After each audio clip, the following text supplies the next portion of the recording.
আরশে আলার ফুল মোহাম্মদ রাসূল, আরশে আলার ফুল মোহাম্মদ রাসূল আসলো যেদিন হতে দুনিয়াতে। আরশে আলার ফুল মোহাম্মদ রাসূল আসলো যেদিন হতে দুনিয়াতে, সেদিন হতে যেই সারা দুনিয়া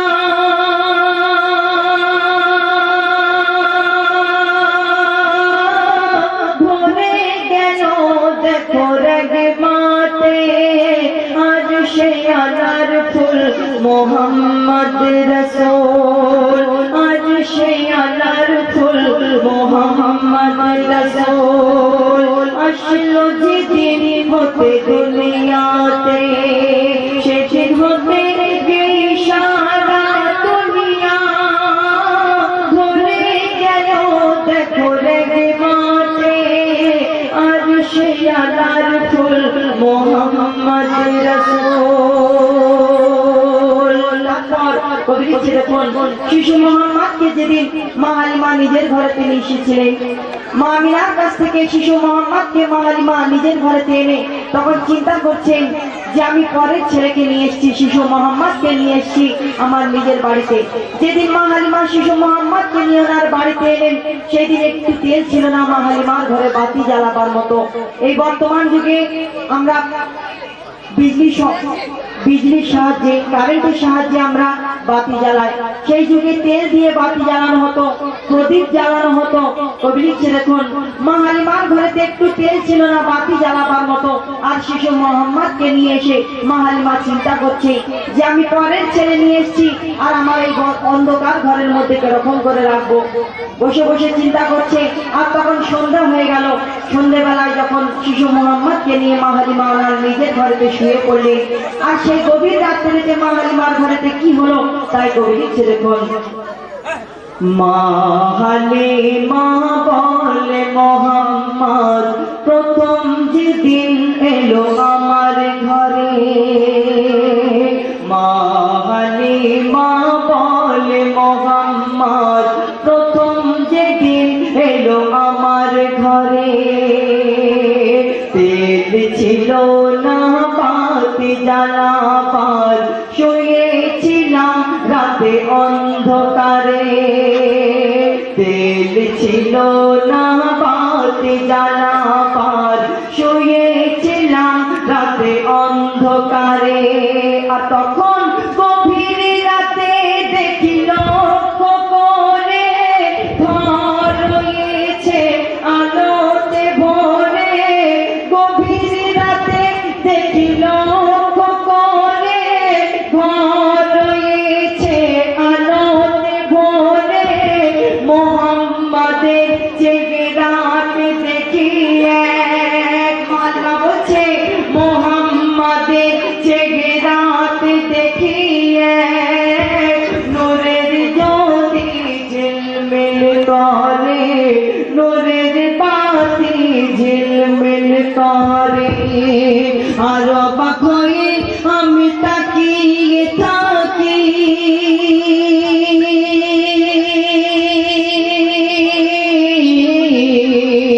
অবাক হয়ে আমি তাকিয়ে থাকি মোহাম্মদের মুখ পানেতে।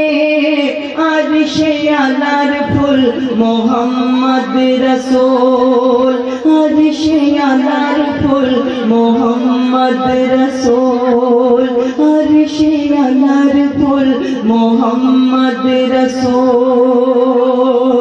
তারপর কবি লিখছেন, আমাদের বর্তমান যুগে মানুষ মানুষকে কিডন্যাপ করে। মানুষ মানুষকে কিডন্যাপ করে কিসের জন্য? টাকার জন্য মানুষ মানুষকে কিডন্যাপ করে। কিন্তু আল্লাহ রাসূলের জামানায় একটি ছাগলকে কিডন্যাপ করা হয়েছিল, একটি ছাগলকে তুলে নিয়ে যাওয়া হয়েছিল।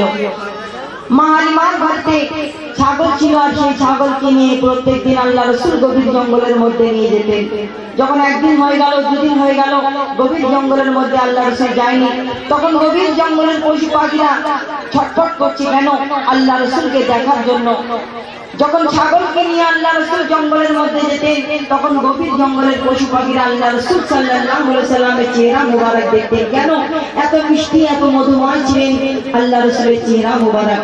যখন একদিন হয়ে গেল, দুদিন হয়ে গেল, গভীর জঙ্গলের মধ্যে যায়নি আল্লাহ রাসূল, তখন গভীর জঙ্গলের পশু পাখিরা ছটফট করছে আল্লাহ রাসূলকে দেখার জন্য। আর হঠাৎ গভীর জঙ্গলের বাঘেরা ফন্দি আটলো, যদি আমরা ছাগলকে তুলে নিয়ে আসি তাহলে নিশ্চয়ই আল্লাহ রাসূল ছাগলকে তুলে নিতে আসবে। তো সেই ছাগল মা হালিমার ঘরে ছাগলকে তুলে নিয়ে যাওয়া হয়েছিল।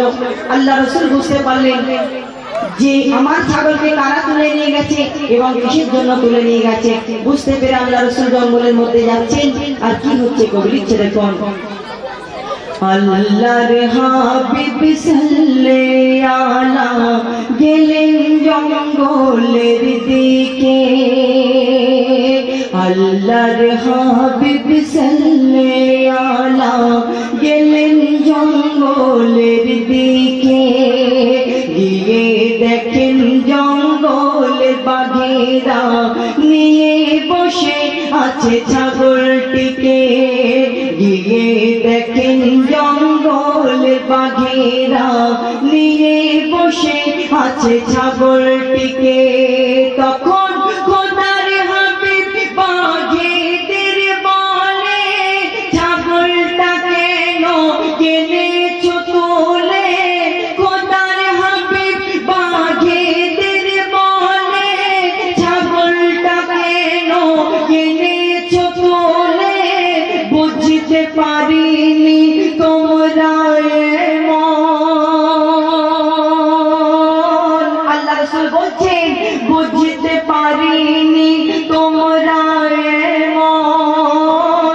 কাজটা করেছো কোন আকেলে, কাজটা করেছো কোন আকেলে? তখন বাঘেরা বলে, ইয়া হাবিবাল্লাহ,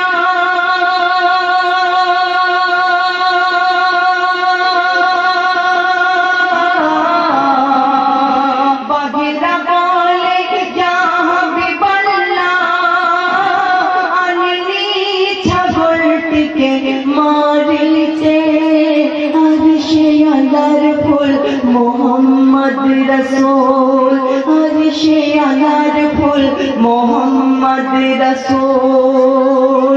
তখন আল্লাহ রাসূল সেই বাঘেদের জিজ্ঞেস করছেন, ও বাঘেরা, তোমরা যদি আমার ছাগলটিকে মারতে আনোনি তাহলে গভীর জঙ্গলের মধ্যে কিসের জন্য তুলে নিয়ে এসেছো?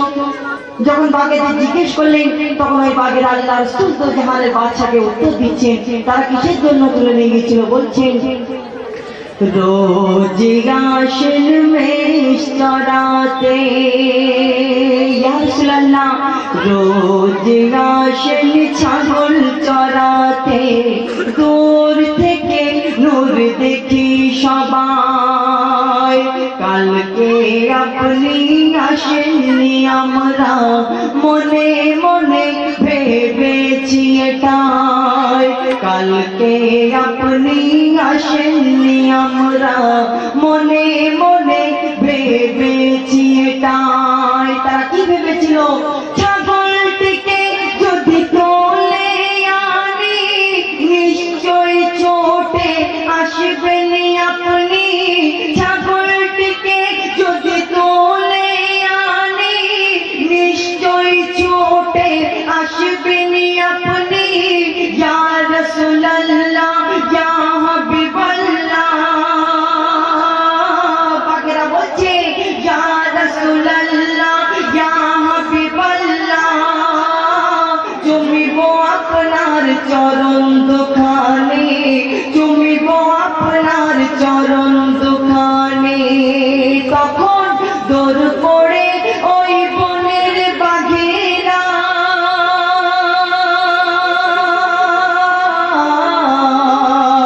দৌড় পড়ে ওই বনের বাঘেরা, দেয় চুমা নবীজির পায়েতে, আর সে আনার ফুল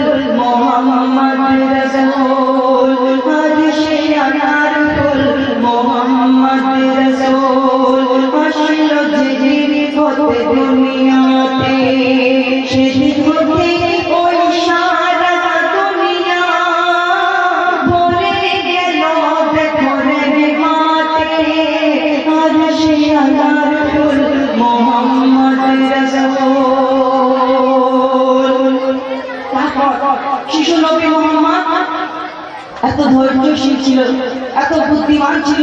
কবি লিখছে দেখুন, মা হালিমা যখন নিয়ে গেছিলেন, তার দুধ মা হালিমা আল্লাহ রসুলকে যখন নিয়ে গেছিলেন, আল্লাহ নবী দো জাহানের বাদশাহ একদিকের দুধ পান করতেন, আরেক দিকের দুধ পান করতেন না। কেন কেন আরেক দিকে দুধ পান করতেন না? কবি লিখছে দেখুন, মা হালিমা বলছে, দুধ খাওয়াবার জন্য আমি যখন তারে দিতাম বুকে, দুধ খাওয়াবার জন্য আমি যখন তারে দিতাম বুকে, একদিকে দুধ খেত মোহাম্মদ মুখ দিত না আরেক দিকে, একদিকের দুধ খেত মোহাম্মদ মুখ দিত না আরেক দিকে,